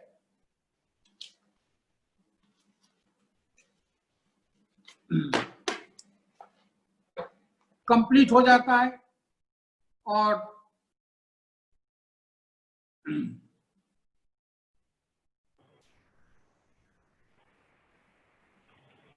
मैं कहना ये चाहता हूं इसके अतिरिक्त कि अधिनियम नागरिकों से हर तरह की ट्रांसपेरेंसी, पारदर्शिता, सत्यता, ईमानदारी चाहता है, और चाहता है कि वो दिखे भी कि ईमानदार है। तो नागरिकों को भी चाहिए कि वो गवर्नमेंट से, लेजिस्लेचर से मांग करें कि तुम भी तो अपनी कार्यवाहियों को ट्रांसपेरेंट बनाओ। कहने का मेरा आशय ये है कि जो अधिकारी कारण बताओ नोटिस जारी करता है उसे एडजुडिकेशन का अधिकार नहीं होना चाहिए। एडजुडिकेशन दूसरे अधिकारी को करना चाहिए। तब लगेगा कि ये अधिनियम ट्रांसपेरेंट है, नेचुरल जस्टिस दे रहा है और ठीक से ट्रायल हो रहा है। क्योंकि जो आदमी शोकाज नोटिस बनाएगा, जो आदमी चार्जशीट बनाएगा, वो अपनी बनाई हुई चार्जशीट पर जब निर्णय लेगा तो एक आम धारणा ये है कि वो उसी की पुष्टि करेगा, उसके बाहर उसको नहीं जाना। तो इसको बहुत ऐसा बनाने के लिए कि justice must appear to have been done, natural justice का एक मूलभूत सिद्धांत है, तो ये होना चाहिए, ऐसा मेरा सुझाव है। आप लोग प्रयास करें, अगर हो सके तो बहुत अच्छा है। नहीं तो प्रैक्टिस में तो एक्साइज के टाइम में तो यही हुआ करता था कि इन्वेस्टिगेशन डीआरआई कर रहा है, एंटी इवेजन कर रहा है, वो लोग शोकाज नोटिस बना के एडजुडिकेटिंग अथॉरिटी को भेज देते थे और एडजुडिकेटिंग अथॉरिटी दूसरी होती। एडजुडिकेटिंग अथॉरिटी नॉर्मली वो ही नहीं होता था जिसने इन्वेस्टिगेट किया हो और शोकाज नोटिस बनाई। यद्यपि शोकाज नोटिस को दस्तखत एडजुडिकेटिंग अथॉरिटी ही करता था, लेकिन बना करके उसको भेजी जाती थी, एडजुडिकेटिंग अथॉरिटी उसी को करती। दूसरा, ये जो 10% जमा करने की कंडीशन है अपील की, ये बहुत ऑनरस है। सुप्रीम कोर्ट वगैरह के भी डिसीजन है ऑनरस है। अगर किसी के ऊपर हाँक फूंक के करोड़ों रुपए टैक्स लगा दिया जाए तो 10% को जमा ही नहीं कर पाए। इसमें डिस्क्रिशन आना चाहिए। तीसरी चीज, आप तो 5 साल तक पीछे चले जाएंगे, हमारी हर एक में लिमिटेशन कम कर देंगे। आप 5 साल पीछे जाके टैक्स लगा देंगे हमारे।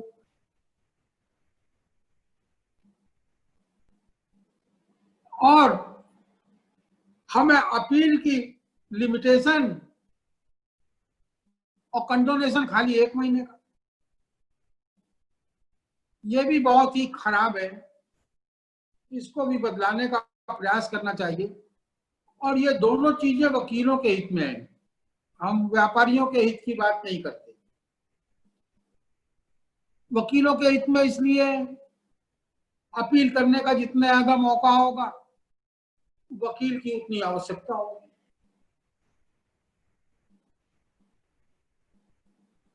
अब आपकी या लोगों की इजाजत हो तो मैं आप सबका धन्यवाद करके, आप लोगों के प्रति आभार व्यक्त करते हुए आप लोगों से आज्ञा लूं।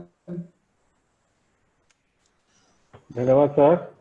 सर आपको इतनी जल्दी आज्ञा नहीं मिलेगी अभी।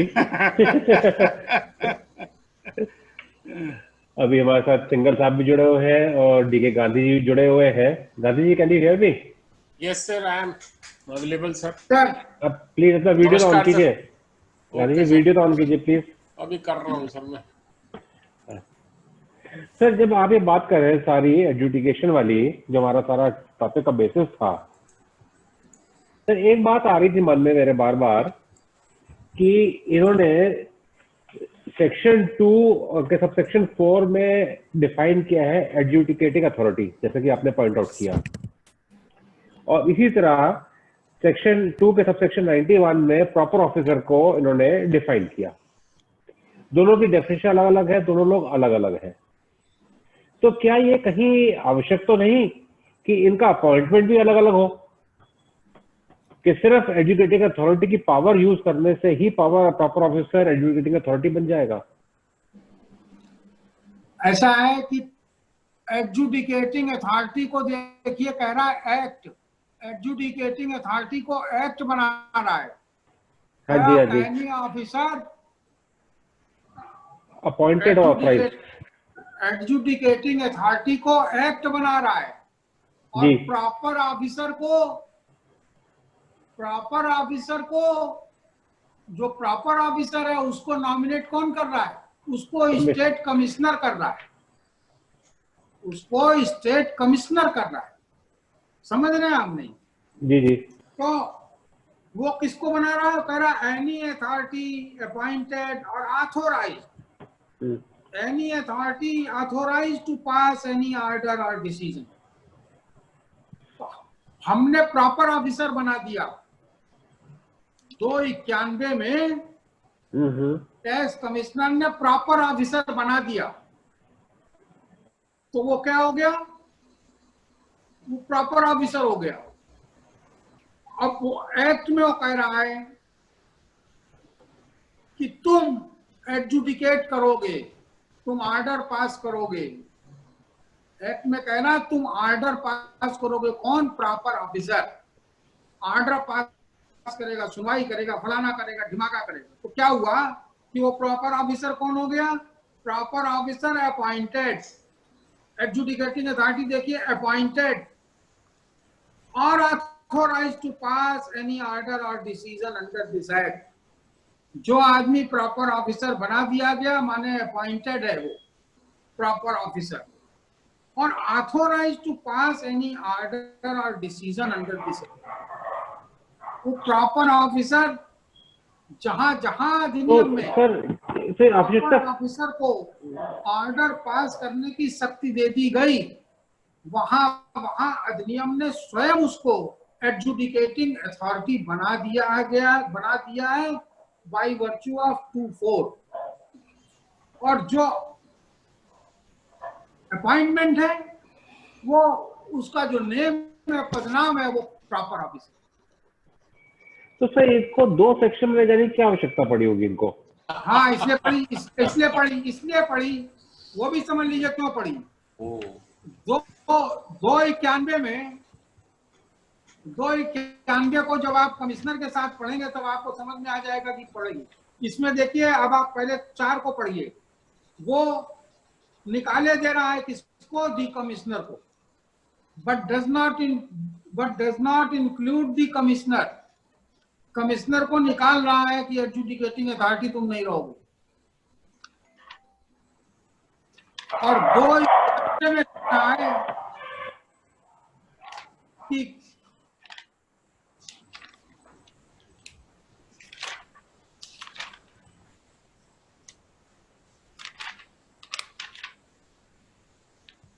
291 में कह रहा है कि प्रॉपर ऑफिसर के माने कमिश्नर भी है,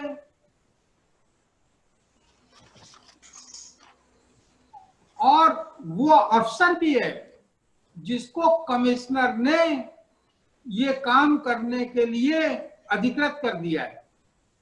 तो प्रॉपर ऑफिसर दो तरीके के हैं। बहुत से प्रॉपर ऑफिसर हैं जिनको एक्ट एडजुडिकेटिंग अथॉरिटी का काम नहीं देता किसी प्रोविजंस में, और किसी प्रोविजंस में एडजुडिकेटिंग अथॉरिटी का काम देता है। इसलिए उन्होंने एक बड़ा रखा प्रॉपर ऑफिसर, कि प्रॉपर ऑफिसर सबको कवर कर लेगा, और इसमें कमिश्नर भी आ जाएगा। लेकिन एडजुडिकेटिंग अथॉरिटी में कमिश्नर नहीं आएगा। और जो यहां पर हमने तब उस टाइम कहा था दी कमिश्नर बहुत इंपॉर्टेंट है।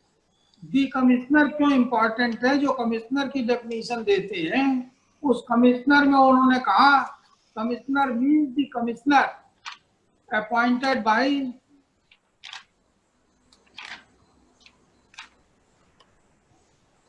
Commissioner means the Commissioner of State appointed under Section 3 and includes, तो ये जो दी कमिश्नर है, कमिश्नर मीन्स दी कमिश्नर, और ये एडजुडिकेटिंग अथॉरिटी नहीं है। क्यों? क्योंकि ये अगर एडजुडिकेटिंग अथॉरिटी हो जाएंगे तो फिर इनकी अपील सुनेगा कौन? तो माने स्ट्रक्चर बनाया एक्ट ने, पूरे अधिनियम को देख लिया, स्ट्रक्चर बनाया प्रॉपर ऑफिसर को। प्रॉपर ऑफिसर को जो ड्यूटी वो ड्यूटी असाइन कर दी जो अधिनियम ने दी।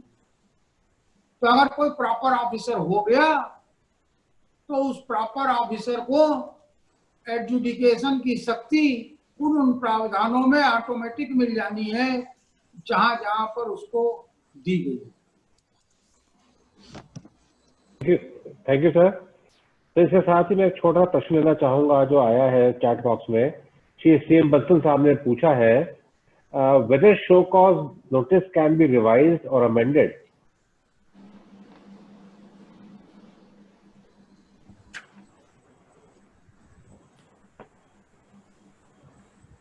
ऐसा है कि शो कॉज नोटिस रिवाइज और अमेंड की जा सकती है, लेकिन उसकी बहुत कंडीशंस हैं।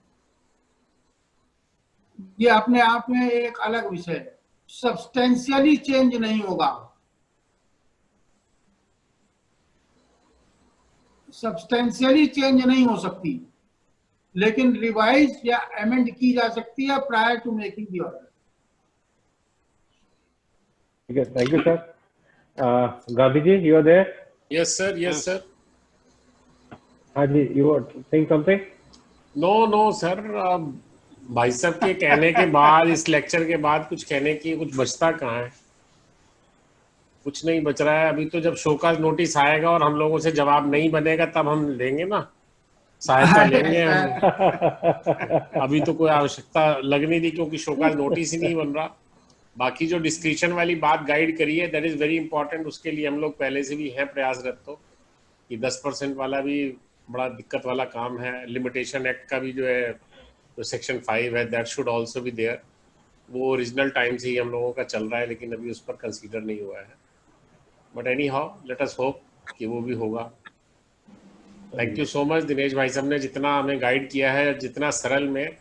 मैं एक चीज भाई साहब ऐड करना चाहूंगा, मैं करेक्ट तो कर नहीं सकता। आप ये कह रहे हो ये अंतिम व्यक्ति तक पहुंचे, ये प्रथम व्यक्ति क्यों नहीं कहते आप? अरे प्रथम व्यक्ति आप लोग खुद काबिल हो इतने, आप कैसे? अरे सर, प्रथम व्यक्ति वो है जिसने कल वकालत पास करी है।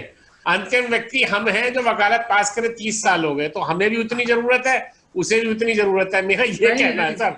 अरे इसलिए कहते हैं बॉस कि भाई अब आप लोगों को हम क्या पढ़ाएंगे? अरे सर, हमारे को पढ़ने की जरूरत है, हमने कुछ पढ़ा है थोड़े।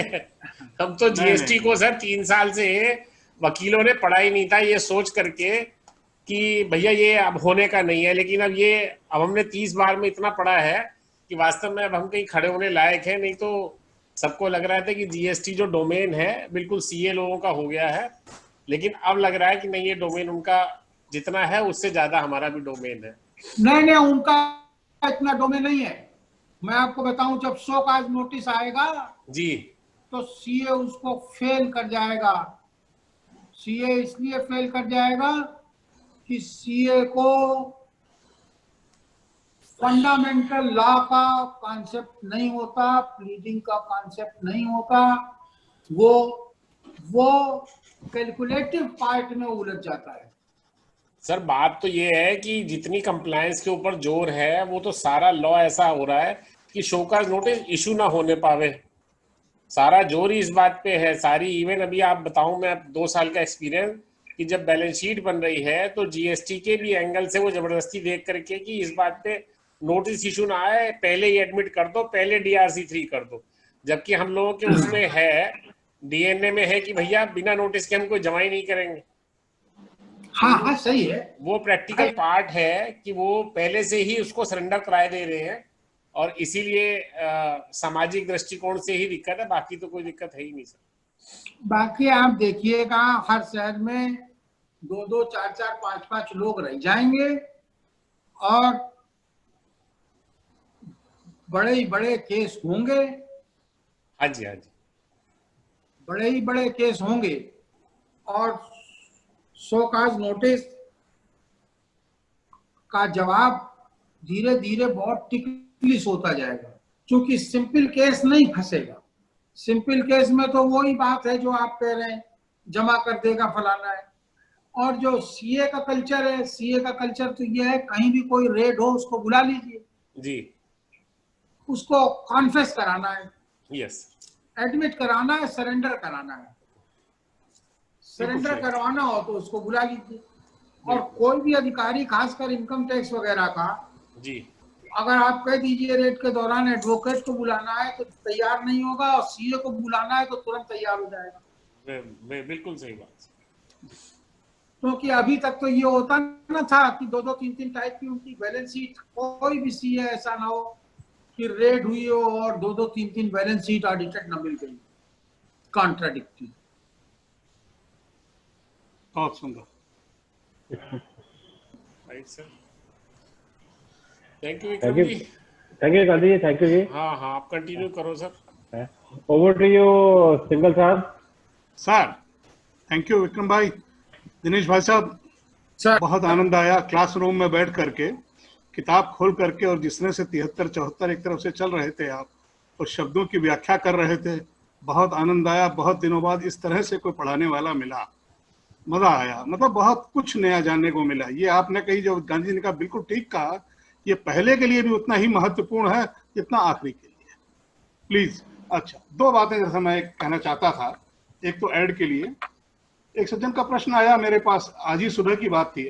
उन्होंने मुझसे ये कहा कि सिंगल साहब 73-74 में इंटरेस्ट का वर्ड नहीं है, तो क्या इंटरेस्ट का भी एडजुडिकेशन होगा या नहीं होगा, पॉसिबल है या नहीं है?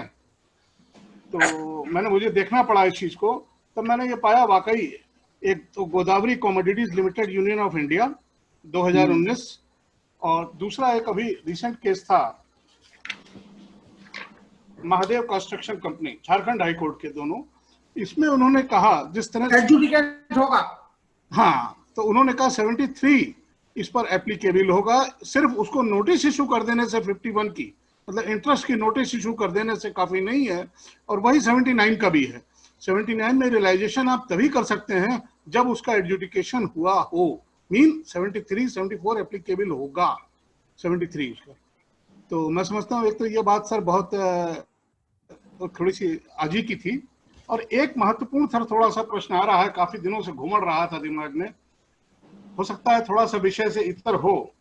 67 की प्रोसीडिंग्स आपने कही, 67 की प्रोसीडिंग्स प्रॉपर ऑफिसर की, that is not appealable, true, I will agree. How far it will be concluded, ये कंक्लूड कैसे, क्या 73-74 में होगी या 130 में लेके जा रहे हैं? आज की तारीख में लोग इसको 130 में लेके जा रहे हैं अधिकारियों काफी। तो 73-74 में आएगी। वही बात कि वो वहां पर बना करके क्यों प्रोविजनरी रिलीज कर देते हैं उस गुड्स को। प्रोविजनरी रिलीज करने के बाद क्या 73-4 में इसका एडजुडिकेशन होगा या 130 में वो कॉन्फिस्केशन मान करके उसका लगा दे रहे हैं, जैसे आज की तारीख में कर रहे हैं फिलहाल वो proper officer? Please guide us. ऐसा है कि 67 में दो तरीके की बातें आती हैं। एक तो पेपर डॉक्यूमेंट जो आपके इंटरसेप्ट होते हैं उनसे इवेजन, उनसे जो इवेजन है वो निश्चित रूप से 73-74 का पार्ट है, इसके अलावा और कहीं नहीं जाएगा। गुड्स का आपका प्रोविजनल रिलीज होता है तो गुड्स को वो 130 में ले जाते हैं। 130 कहता है कॉन्फिस्केशन, और कॉन्फिस्केशन कहता है ऑफ गुड्स और द व्हीकल, दो वर्ड है उसमें, कॉन्फिस्केशन ऑफ गुड्स और कन्वेयंस। तो जो गुड्स आपके यहाँ मिले हैं उसको वो अनअकाउंटेड फॉर मान करके और 130 में ले जाते हैं। तो 130 को जब आप पढ़ते हैं तो कहता है सप्लाईज और receives any goods in contravention of any of the provisions of this act. दूसरा कहता है does not account for any goods on which he is liable to pay tax under this act, or supplies any goods liable to tax under this act without having applied for it. तो जो माल वहां पर मिला गोदाम में मिले हुए माल या व्यापार स्थल में मिले हुए माल में जो कुछ भी अप्लाई करता है वो 130 का 2 अप्लाई करता है, does not account for any goods on which he is liable to pay tax under this act। ये उसी ढंग से है जैसे आपका सेक्शन 13 हुआ करता था कि आप क्या माल पड़ा हुआ है अकाउंटेड फॉर नहीं, आपको ये साबित करना पड़ेगा कि अकाउंटेड फॉर है तो कॉन्फिस्केशन से बाहर निकल जाएंगे। क्यों इसी में सर एक बात थी कि वो जैसे जनरली हो क्या रहा है, प्रैक्टिकल में बात कर रहा हूँ जो व्यवहारिक रूप से सर, कि जो है अकाउंट स्टॉक रजिस्टर नहीं मिला मौके पर और उनके पास ओपनिंग स्टॉक अवेलेबल है, परचेजेस अवेलेबल हैं, सेल्स अवेलेबल हैं, उनको वो उतना महत्व नहीं देते, ना बिल्कुल देखते हैं। उन्होंने जाते ही देखा कि साहब अकाउंट्स नहीं है, स्टॉक रजिस्टर नहीं है, पूरा का पूरा सीज कर दिया उन्होंने। और सीज करने के बाद हाँ सर, इसका एडजुडिकेशन का कहीं मौका नहीं मिला कि कितना है वर्चुअली है, कैसे इसका एडजुडिकेशन पहले होना चाहिए। उसका एडजुडिकेशन पहले होना चाहिए क्योंकि उस माल पर कोई टैक्स लायबल टू पे है कि नहीं है। जब लायबल टू पे हो तब आप कॉन्फिस्केशन करिए, क्योंकि ये कह रहा है कि does not account for any goods on which he is liable to pay tax. तो कौन सा गुड्स है और कितना गुड्स है जिस पर की लायबिलिटी है टैक्स के पेमेंट की। तो लायबिलिटी जो भी टैक्स के पेमेंट की डिटरमिन होगी वो एडजुडिकेशन से होगी। यस एडजुडिकेशन के बाद ही आप जो है कॉन्फिस्केशन का को प्रोविजन अप्लाई कर सकते हैं। 73 लेकिन जब आप गुजरात हाई कोर्ट पढ़ेंगे हाँ तो वो कहेगा कि 130 इंडिपेंडेंट है। हाँ नॉट विद स्टैंडिंग, नॉन एब्स्टेंडिंग। नहीं गुजरात हाई कोर्ट ने उसको कहा कि ये जो है इंडिपेंडेंट सेक्शन है, ये अपने आप में अलग कोड है। 129 की कार्रवाई किए बिना भी 130 में डायरेक्ट जा सकता है। 129 और 30 में ये फर्क है कि 130 में इंटेंशन है स्पेसिफिकली कि इंटेंशन टू इवेट टैक्स होना चाहिए, लेकिन 129 में इंटेंशन नहीं है। कहीं आपका इंटेंशन ना भी हो, पेपर डॉक्यूमेंट गलत है, आपका माल पकड़ लिया जाएगा। तो गुजरात हाई कोर्ट इतना ही तो डिस्टिंग्विश करता है उसको।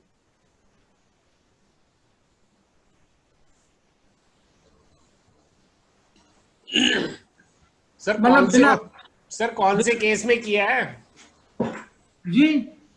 गुजरात हाई कोर्ट ने तो ये कह दिया है कि 130 में जो है आप जा नहीं सकते बिना 129 के पूरे किए। बीसीओ रिट उसमें कहा उन्होंने। क्या मतलब, क्या कह रहे हैं आप? they are saying, Gujarat High Court is saying कि you cannot directly go for 130 without invoking 129. नहीं ऐसा नहीं है। Yes, so many ना, cases. अरे मैं आपको दे दूंगा judgement. Okay, sir. Gujarat high court का बहुत बड़ा फैसला है, कम 50-60 पन्ने का फैसला है। हाँ, जिसमें उन्होंने वो लीगैलिटी चैलेंज करी है 130 की। सर अभी लेटेस्ट ही तो है, जीएसटी का ही तो है सर। हाँ, जीएसटी का ही है। ठीक है। जीएसटी में उन्होंने कहा है कि 129 और 100 उसमें आर्ग्यूमेंट यही था कि 129 को बिना इन्वोक किए आप 130 को you can not press into service, चूंकि 129(5) ये कहता है वो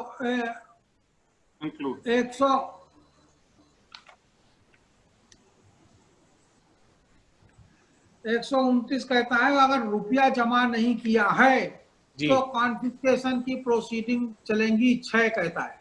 राइट, ठीक है ना। इसको लेकर के आर्ग्यू किया था। तब हाई कोर्ट ने कहा कि 129 और 130 में डिफरेंस है, 129 में कहीं इंटेंशन नहीं है। हाँ बिल्कुल ठीक है, यही कहा उन्होंने।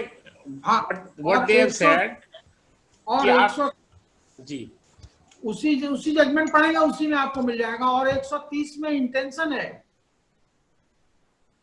तो इसलिए 130 इंडिपेंडेंटली एक्सरसाइज होगा। जहां पर अधिकारी पाता है कि इंटेंशन टू इवेट टैक्स है, he may directly go to 130. He can directly press into service against the SSE under section 130. ठीक है सर, शेयर करेंगे सर उसको। Yes sir. Thank you. अगर गलती नहीं लग रही मेरे को, तो क्या ये वो जो बड़ा जजमेंट है क्या material recycling association of India? नहीं, हमें नाम नहीं याद रहता। मैं गुजरात यहाँ वाला है, 2 आए थे अभी गुजरात हाई कोर्ट के इम्पोर्टेंट। 130 पे जो भी आया है वो है Kiran Choubey versus state of Gujarat. ये 24/7/20 का ही है ना इससे पहले का है। ये 24/7/20। तो पढ़ेंगे तो उसमें भी वही लिखा होगा। हाँ जी सर, अगर 129 130 का होगा तो उसमें वही लिखा होगा। तो इसमें का एक बढ़िया टॉपिक मिलता है, एक आध मीटिंग इसी पे करी जा सकती है इसको डिस्कस करने के लिए। क्यों Gandhi ji? As many as, एक आदि नहीं, जितनी चाहे उतनी करी जा सकती है। और मुझे तो सर अब ये है कि भाई साहब से तो आप परमानेंटली बोल लीजिए कि जो हमारी इंस्टीट्यूट ऑफ चार्टर्ड अकाउंटेंट के कंपटीशन में हम लोग प्लान कर रहे थे ना कि फ्री क्लासेस जो है एडवोकेट्स ही दे सकते हैं, सीए लोग तो ऑनलाइन क्लासेस में भी पैसा ले रहे हैं, तो हमें इतने अच्छे प्रोफेसर मिल गए हैं, तो वी मस्ट स्टार्ट दिस। मैं समझता हूँ कि भाई साहब का हमें आशीर्वाद मिलेगा। बिल्कुल सही कह रहे हैं साहब, कुछ शब्द इसी पे कह दीजिए आप। दिनेश भैया क्या कह रहे हैं भैया? और लोग तो पैसा बना रहे हैं दोस्तों को सिखाने में, कम से कम भाई साहब से तो हम ये उम्मीद रखते हैं कि हमें ऐसे ही पढ़ा दिया करेंगे। अरे यार हम पैसा बना के अब क्या करेंगे बुढ़ापे में? सर बहुत सुंदर सर, बात बुढ़ापे की नहीं, बात फ्रेटर्निटी की है कि एडवोकेट बहुत लोग कर रहे हैं सर, बट सीए लोग they are charging other CA also for making them GST learning. हमें उसे काउंटर करना है सर। ऐसा उनके पास निकलने के प्रोजेक्ट बहुत हैं जी, उनकी टंकी में छेद ज्यादा है, इसलिए वो पानी भरने के चक्कर में रहते हैं। हमारी टंकी में छेद नहीं है। बहुत सुंदर। Thank you sir, thank you. Singhal साहब आप कुछ ऐड करना चाहेंगे या सौरभ जी से रिक्वेस्ट करूंगा? नहीं सर, बहुत सुंदर, बहुत अच्छा। जिस तरह से फंडामेंटल्स को आपने बताया है, यह सभी के लिए, इस जीएसटी लॉ के लिए और हम सब के लिए व्यक्तिगत रूप से इतना बढ़िया ये रहा, इतना विश्लेषण आपका, कि अगर हम उसको सरलता से लेंगे, बिल्कुल ध्यान नहीं देंगे और एक कंप्रोमाइजिंग वे या शॉर्टकट निकालेंगे, तो वो उचित नहीं होगा अब हमारे सबके लिए। अगर हमें एग्जिस्टेंस में रहना है, संघर्ष करना है और हमें जानना है इस चीज को, तो बेहतर तरीके से उसका हमें एक्सप्लेन करना होगा, समझना होगा, रिप्लाई देना होगा। और उसके लिए हमें फंडामेंटल्स जैसे आपने गाइड किए, इसी तरह से हम उस पर चलें आगे बढ़कर। थैंक यू सिंगल साहब। अब प्रोग्राम को कंक्लूड करने की ओर बढ़ते हैं। और मैं निवेदन करूंगा Uttar Pradesh tax bar association के जनरल सेक्रेटरी सौरभ गहलोत जी से कि वो आए और एक फॉर्मल वोट ऑफ थैंक्स दे प्लीज। सौरभ जी प्लीज। हाँ विक्रम चावला जी धन्यवाद। हेलो, आवाज आ रही है? आवाज आ रही है, ऑडिबल। फाइनली आ गई, बहुत दिनों बाद आ गई। ये जरूरी था। समस्त अधिवक्ता बंधुओं का मैं इस सेमिनार में अभिनंदन करता हूं। उत्तर प्रदेश टैक्स बार एसोसिएशन के सौजन्य से आयोजित आज का वर्चुअल सेमिनार प्रांत के उपाध्यक्ष श्री सुरेंद्र कुमार अग्रवाल की स्मृति में समर्पित है। ज्ञान ज्योत के प्रखर ज्वाला कानपुर के विद्वान और वरिष्ठ अधिवक्ता श्री दिनेश प्रकाश जी द्वारा एजुकेशन इन लॉ